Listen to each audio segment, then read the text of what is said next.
लेकिन इतना टाइम कौन पे धरो मेरे भैया। ईश्वर के चरणों में बैठने के लिए टाइम किस पे है? संसार की जब चाहत होती है तो संसार उसे अपनी ओर आकर्षित कर ही लेता है। जब मनुष्य राधा जी का श्री कृष्ण ने बड़ा आदर किया, राधा जी ने भगवान श्री कृष्ण का क्या किया है? बड़ा आदर किया। अपने साथ ले गए तो राधा जी को अभिमान हो गया। आगे सबसे प्यारी में ये सबको छोड़े आए, मुझे ये भी अभिमान। आप समझ में आ रही कि नहीं? आज सुनो, और ये तो बड़ी जल्दी, ये बहुत जल्दी आ जाता है। आप समझ, इससे हमें समझना चाहिए। राधा जी का श्री कृष्ण ने बड़ा आदर किया, अपने साथ ले गए तो राधा जी को अभिमान हो गया। बहुमान होने पर जीव बहुत अभिमानी होने लगता है।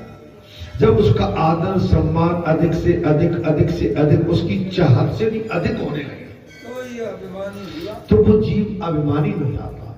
हो जाता कि नहीं हो जाता? मान धन मिलने पर तो और भी नष्ट बनना चाहिए, नम्र बनना चाहिए। मान मिले, धन मिले, बल मिले, परिवार मिले, ज्ञान मिले, सब जो कुछ मिले, और बिना भाव होना। मैंने एक ही बात कही थी, मैं आज फिर कह रहा हूं, आपका नेचर सदा बाहर होना चाहिए, अस्तित्व। आपके नेचर में परिवर्तनशील नहीं होना चाहिए। कभी हम बेहद खुश और कभी बेहद उदास, कभी बेहद नाराज नहीं है, ये मानवता नहीं है। बुरे भैया जब भी मिलेंगे तुमसे हंस के मिलेंगे।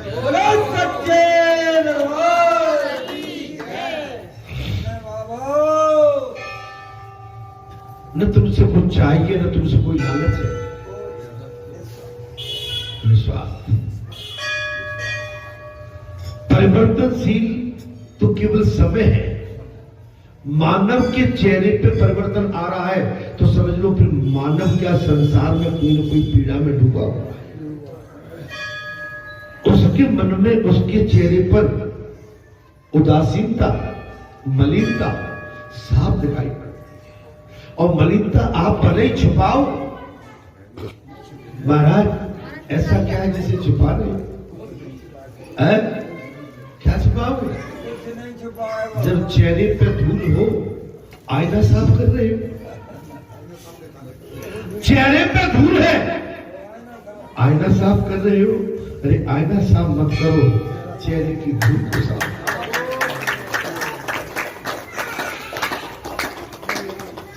हमारे चेहरे की धूल साफ हो जाएगी तो आईना झूठ नहीं बोलेगा, फिर आपको आईना वही बताएगा जो आप।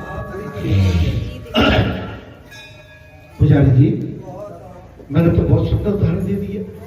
कन्हैया आने में दिखाए, मैया ने मुंगलिया में चल के, कौन है ये? मेरे लाल तू ही तो है। मैया इतना मैं सुंदर हूँ। बोली बेटा इससे भी अधिक सुंदर, इतना सुंदर हूँ। बोले इतना ही नहीं, इससे भी बहुमूल्य सुंदर है। मैया बात कहूं, कह दे मेरे लाला, ये चोरी होती तो मैं ब्याजा से अवे कर देता।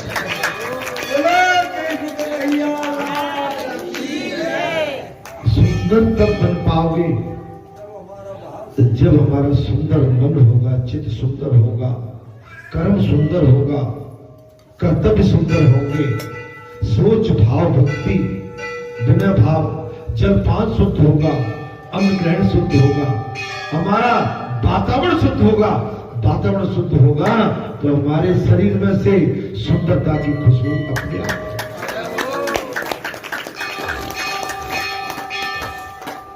हम मृग की तरफ परेशान हो रहे हैं, जो कि मृग के अंदर कस्तूरी बह रही है।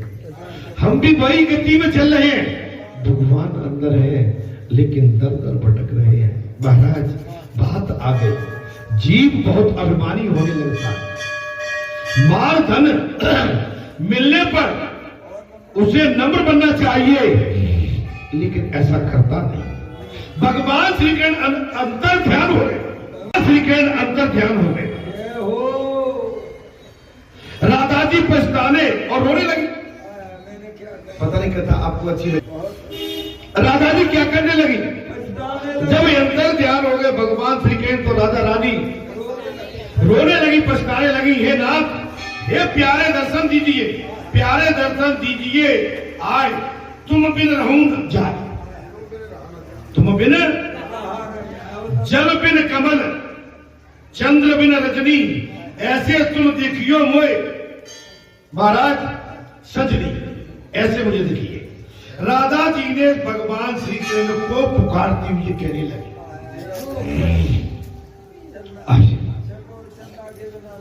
राधा रानी श्री कृष्ण को पुकारती हुई कहने लगी और पछताती बोली, रोती हुई, अचेत सी हो गई। किसके बगैर? भगवान श्री कृष्ण के। हमारी गति मति रति ऐसी हो जाए तब, अगर हम संसार में डुबकी लगा रहे हैं तो संसार कुछ भी नहीं देगा। अभी देखो कथा ग्राम लेगी कुछ समय बाद, हम थोड़ा सा देखेंगे, नहीं अभी यहाँ बैठते हैं वहां बैठते हैं, फिर एकदम उबाई आती है। कहाँ उबाई आती है? बोले घर में जाके महाराज क्या गति होती है। घर में जाके पिटाई ठुकाई पिटाई, पहले से पूरा सामान तैयार रहता है। अब भैया तुम्हारे जहाँ नहीं रहता हूँ पर अब फिर देखो महाराज ताजे तो वहीं बने रहे थे तो बढ़िया आनंद है। आनंद को छोड़ के जब संसार में जाएंगे तो बहुत आनंद नहीं। महाराज राधा रानी के साथ ठीक वैसा ही हो। राधा रानी अचेत हो गई। श्री कृष्ण को ढूंढती हुई कुछ गोपियां इधर उधर आ गई तो राधा जी को महाराज अचेत पाया। राधा रानी भगवान श्री कृष्ण के बगैर अचेत हो गई। आपकी चिट्ठी देख ली, हमने आशीर्वाद है, ठीक है। हाँ। अब चूंकि कथा में हम इतना ध्यान नहीं दे पाते, आपकी पत्रिका शादी का आपका कल्याण होगा, ठीक है। हाँ। ज्ञान मार्ग में ध्यान प्रधान है। ज्ञान मार्ग में ज्ञान प्रधान है। माने ज्ञान में जब बैठे हुए तो ध्यान हमारा बिल्कुल सटीक अर्जुन कैसा निशाना होना चाहिए।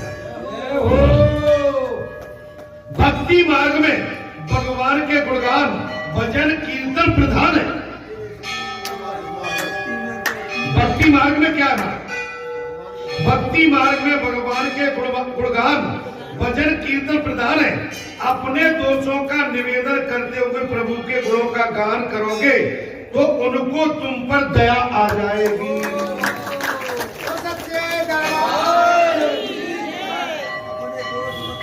अपने अवगुण और प्रभु के गुण, अपने दोष और भगवान की गाथाओं की कथा जब भगवान के सन्मुख कहोगे तो तब भगवान को आप पर, हम पर, सब पर दया आएगी। आप अपने आप को पगला भगत, संत महात्मा, निर्दोष, निर्विकार, निर्मल मान के जाओगे, भगवान आपको बिल्कुल लाइक नहीं करेंगे। दिस नॉट लाइक, ठीक है। आपको हमारे परमात्मा, सबके परमात्मा, आपने अपने अपने अवगुण कहो। कभी कहते हो भगवान से अमुक जगह हमसे ये दोष हुआ, अमुक जगह ये गलती की, अमुक जगह हमने अपने मित्र के साथ ये धोखा दिया, भाई के साथ, किसी प्रणाली के साथ। कोई कहता है क्या? कोई नहीं। सब अपने आप को निर्विकार और निर्मल और बिल्कुल भगवा भगत बोले, बिल्कुल तो निष्कपट। अरे कपट की छल की मूर्तियों, भगवान के सामने अगर ऐसा कहोगे तो भगवान तुम पर दया नहीं करेंगे। अपनी गलती, अपने अवगुण, अपने दोष जो किया है भगवान के सामने कहो, हो गया था, तुम थे, तुम रोक रहे थे, नहीं माना, प्यारी मन हो गया है। बात देखो भाई, आप सुनो या ना सुनो, आप थे, आपने रोका था, गड़बड़ हो गई। पूरे भैया गड़बड़ तो सबसे ही हुई होगी। कोई नहीं है, हम में से हर एक के पापी, थोड़ा कोई ज्यादा। हम में से हर एक है पापी, थोड़ा। पहले अपना मन साफ करो, तब दूसरों का इंसाफ। ये जनता है, ये सब जानती है अंदर क्या है बाहर क्या है, ये तो पल पल की पहचानती है। हाँ, ये पब्लिक है, ये सब जानती है। मेला में जा रहे हो, कहाँ घूम रहे हो, ये भी पहचानती है। बाजार में जा रहे हो, क्या कर रहे हो, वो भी पहचानती है। जहाँ पीले रंगवा भगवा बन के बैठे हो, कहीं बाजार में इधर उधर आंख बैठी, तो वो भी जानती है। देख तो दीदी, जो बड़ी बातें लंबी लंबी करता है, देख कैसी आंख कर रहे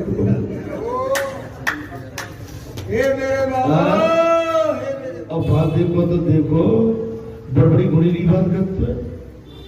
हमारी भैया दीदी मैं देख तो नहीं, तो बेटा बच के रहो, तुम्हारे पीछे कई कैमरे लगे हो।